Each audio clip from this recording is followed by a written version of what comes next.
Graça e paz do Senhor Jesus a todos. Ontem nós paramos aqui quando Jesus estava ensinando aquele povo que queria matá-lo, dizendo que eles não reconheciam a Jesus porque não conheciam o Pai dele.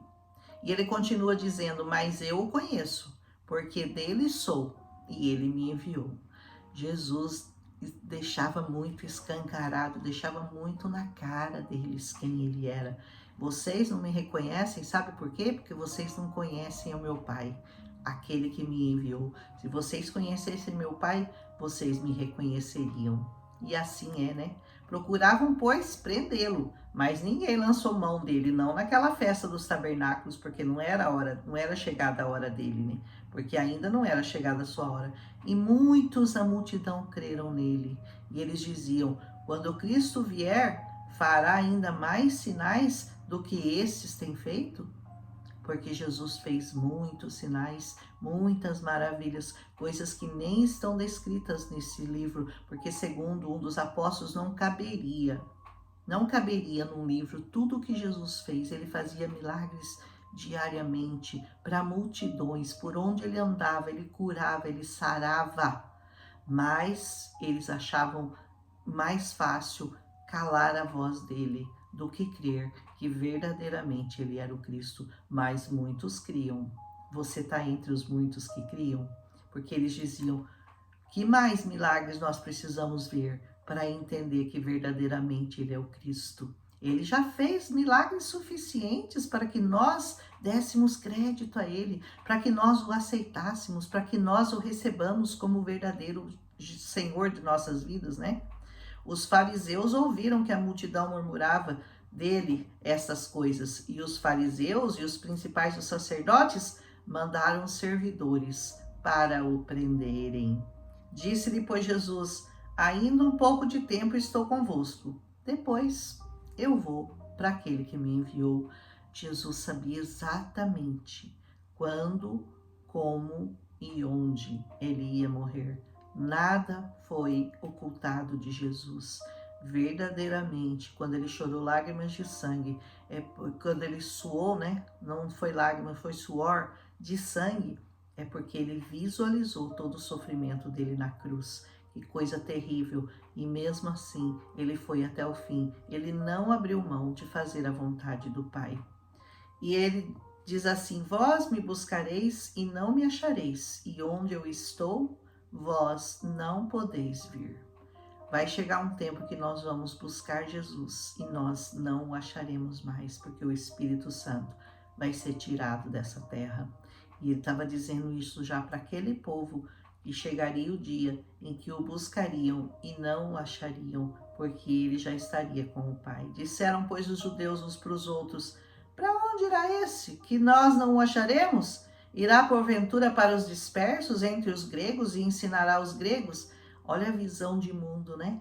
A visão de mundo. Jesus estava falando do reino, estava falando das coisas espirituais, das coisas do Pai, do reino celestial, e eles estavam falando, será que ele vai para a Grécia?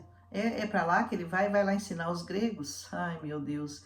Que palavra é essa que disse, buscar-me-eis e não me achareis? E aonde eu estou, vós não podeis ir? Do que ele está falando? Hoje nós sabemos exatamente do que Jesus estava falando, e mesmo assim, ainda há os que não creem, ou até creem, mas não querem abrir mão de nada para segui-lo, porque para seguir Jesus você vai ter que abrir mão desse mundo, e você vai ter que segui-lo verdadeiramente e fazer a vontade dele, e você não está muito disposto, né?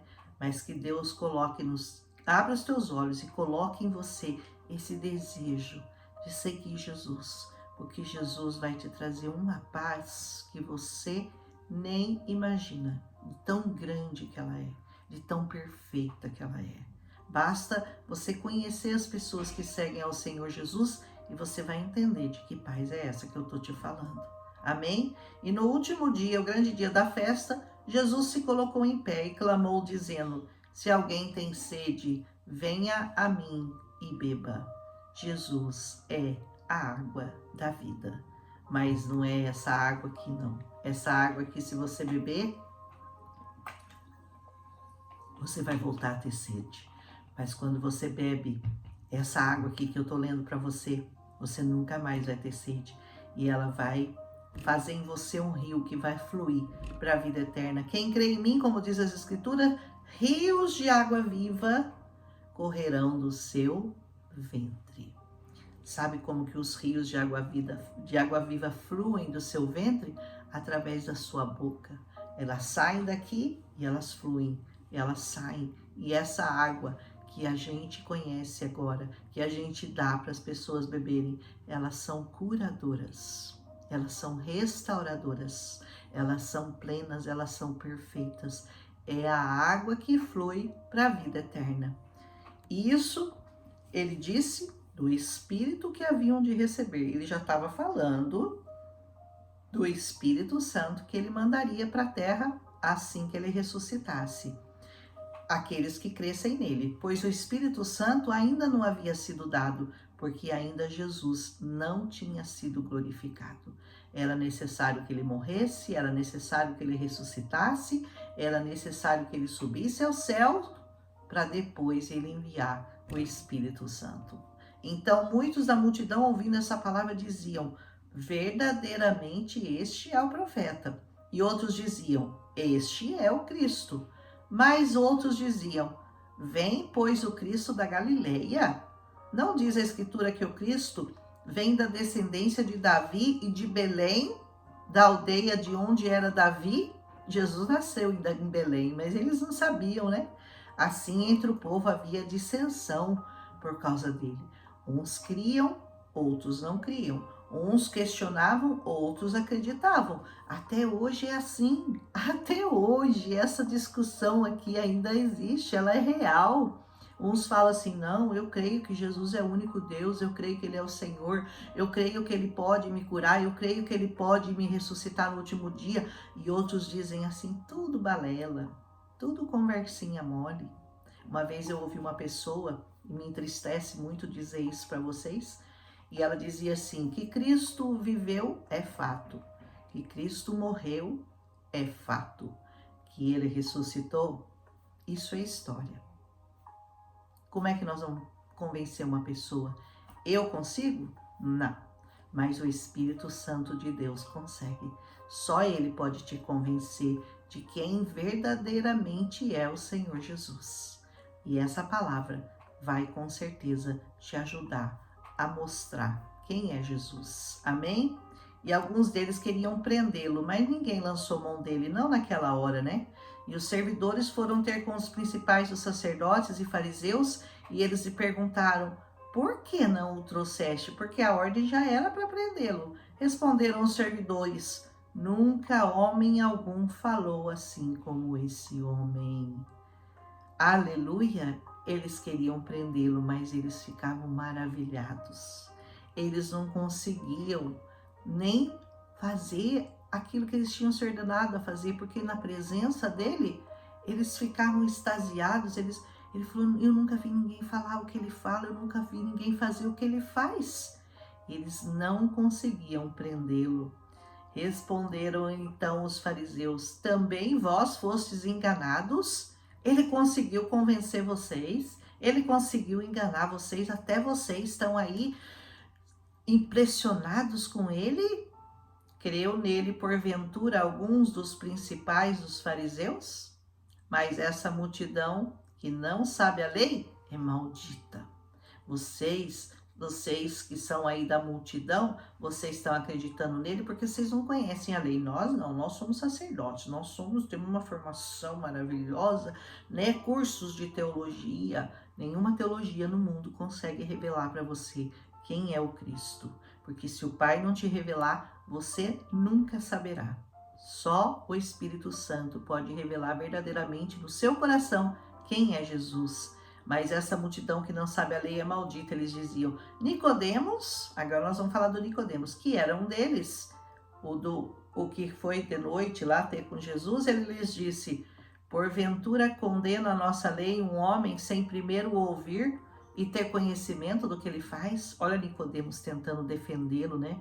Ainda dentro da lei, mas tentando, Nicodemos estava tentando impedir de alguma maneira que eles o matassem. E diz: primeiro a gente tem que ouvir.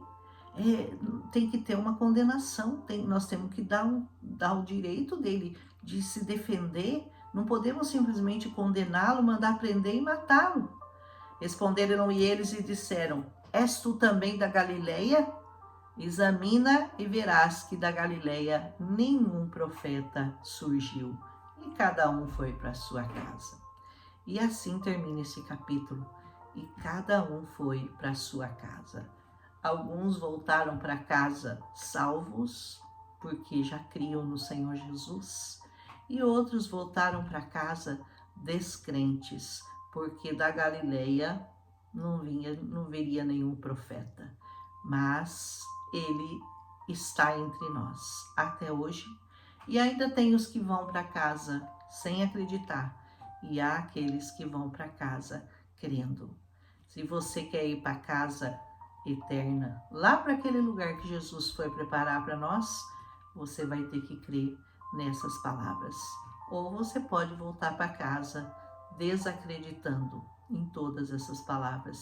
Mas depois de tudo que Jesus já fez, depois de todos os milagres que ele já fez até hoje, e depois de tantas vidas que ele transformou, eu acho que está ficando muito difícil de você não acreditar, porque ele tem se mostrado como o único Deus, como verdadeiro até hoje. Que o Senhor ilumine a sua mente, seu coração, cure a sua alma e te dê a revelação plena de quem é Jesus, para que ele possa te salvar e te ressuscitar no último dia, para te levar lá para aquela morada eterna que ele está preparando para nós. Aleluia! Um abraço e até amanhã com João capítulo 8. Se você gostou, eu sempre esqueço de pedir, você sempre esquece de deixar o seu like. Muita gente, às vezes 90, 100 visualizações e 5 likes. Ou vocês não assistem até o fim, ou vocês não estão gostando, mas é importante para o canal. E se você gostou bastante e acha que alguém precisa ouvir essa palavra, encaminha, compartilha. Amém? Vamos fazer a palavra de Deus, esse estudo da palavra ser conhecido. Um abraço e até amanhã.